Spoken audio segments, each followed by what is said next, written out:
அன்புக்குரிய பெரியவர்களே, சகோதரர்களே, இந்த உரையை நாங்கள் கீழ் வரக்கூடிய தலைப்பில் நான் அமைத்திருக்கிறேன்.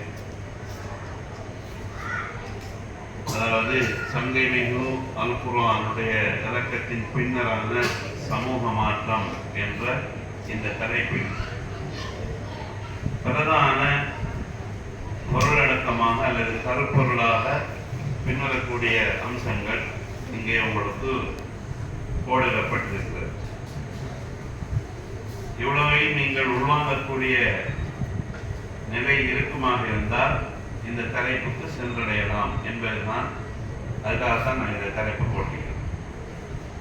இது விரிவான ஒரு பகுதி. இந்த பகுதியில் நீங்கள் பார்த்தீங்கன்னா நம்ம போட்டிருக்கிறோம். இதில் ஜாஹிலியா என்ற சொல்லி விரிவான பொருள், நபித்துவ வருகையின் முன்னரான மனித சமூகத்தின் நிலையாளர் ஹதீஸை கோட் பண்ணிக்கிறோம். அடுத்தது அந்த ஜாஹிலிய சமூகத்தில் காணப்பட்ட சமூக சமய நிலையை பற்றி ஒரு பகுதி இருக்கிறது. அடுத்தது நபித்துவ வருகையின் பின், நபித்துவ வருகையின் அவசியம், நபித்துவம் அருளப்படல். அடுத்தது இஸ்லாமிய மார்க்கத்தில் இணைந்த நபித்தோழர்களின் முன்மாதிரிகள் என்று சொல்லி இந்த பகுதியை போட்டு இதில் நம்ம போட்டிக்கக்கூடிய தலைப்பு அல் குர்ஆனுடைய இறக்கம் அல்லது வருகையின் பின்னரான சமூகத்தின் மாற்றம் அப்படிங்கிறத போட்டிக்கிறோம். இந்த இடத்துல அல் குர்ஆன் இறங்கின அந்த காலத்தையும் அல் குர்ஆன்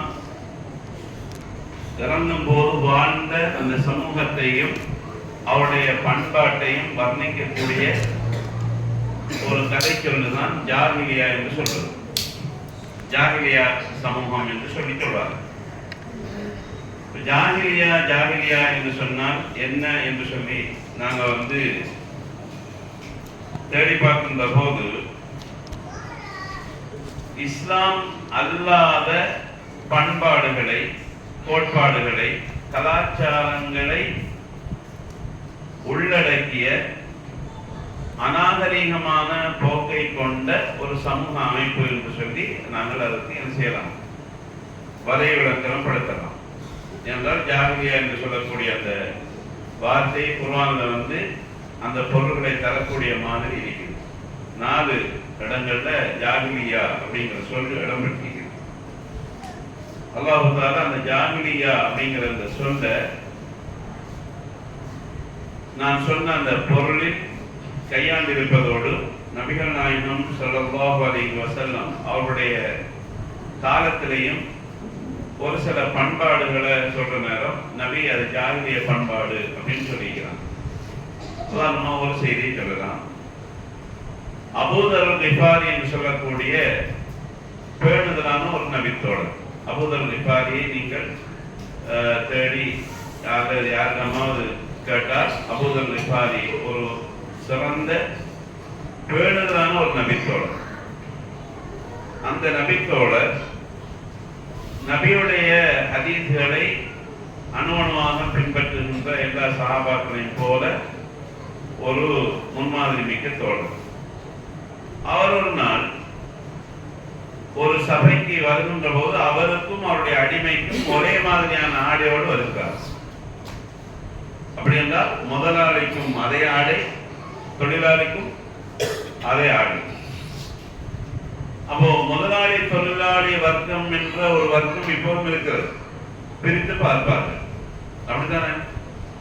ஆனா நபியுடைய இந்த பகுதியில எப்படி நடந்தீங்கன்னு சொல்லி பார்த்தோம்னு சொன்னால், இப்ப மக்கள் கேட்கிறான், என்ன போத நீங்க உங்களுக்கு ஒரு மேல கோட்டு, ஆடைக்கு மேல ஒரு கோட்டு போட்டிக்கிறீங்க, போர்வை போட்டிக்கிறீங்க, அவங்களோட அடிமைக்கும் அப்படி கொடுத்திருக்கிறீங்க அப்படின்னு சொல்லி சொல்ற நேரத்துல ஒரு சம்பவத்தை அபூ தர் கிஃபாரி நினைவுபடுத்துகிறார். ஒரு முறை பிலால் ரலியல்லாஹு அன்ஹு அவர்களை பார்த்து நான் ஒரு வார்த்தை சொல்லிவிட்டேன். பிலால் அவர்கள் வந்து எந்த ஊர்க்காரர்? பிலால் அவங்க எந்த ஊர்க்காரர்? அபிசீனியக்காரர், ஹபஷா. இப்ப இருக்கிற எத்தியோப்பியாவில் உள்ளவர். எத்தியோப்பியாவில் உள்ளவர் இங்க அடிமையாக வந்து வேலை செஞ்சுட்டு இஸ்லாத்துக்கு வந்தவர் பிலால். அல்லாஹ் தஆலா அவருக்கு கொடுத்த குரல் வளத்தை இன்னொரு சஹாபாய்க்கு கொடுக்க வேண்டிய அளவுக்கு அவர் குரல் வளம் கொடுக்கப்பட்ட ஒரு நபித்தோழர். இந்த பிலாலை பார்த்து மனித இயல்புல சிலர் திடீர்னு வந்தது கோபத்துல, அந்த இயல்பின் நிமித்தமாக நான் வந்து தரப்பியின் மகனை சொல்லிட்டேன். தரப்பியின் மகனை அப்படின்னு சொல்லி சொன்னது அவருக்கு மனசு வந்து பாதிக்கப்பட்டார். நபிகிட்ட போயிட்டு முறைப்பாடு செஞ்சார். இப்படி எனக்கு இப்படி அபூதர் இந்த மாதிரி பண்ணி சொல்லிட்டார். சார் வந்து ஒரு பேணுதலான மனிதராக இருந்தாலும் அவரிடமும் தவறு உண்டு வருது, அப்படிதானே? நபிக்கிட்ட வந்து சொல்ற நேரத்துல நபி ஸல்லல்லாஹு அலைஹி வஸல்லம் அவர்கள் பிலால் அதை விட்டு போட்டு வேலையை பாருங்கன்னு சொல்லி அதை காமிச்சுக்கணும். நபி ஸல்லல்லாஹு அலைஹி வஸல்லம் அவங்க என்ன பண்ணாங்க? யா அபூதர், அபூதரை கூப்பிட்டு இன்னக இம்ரவுன் ஃபீக ஜாஹிலியா, நீங்க வந்து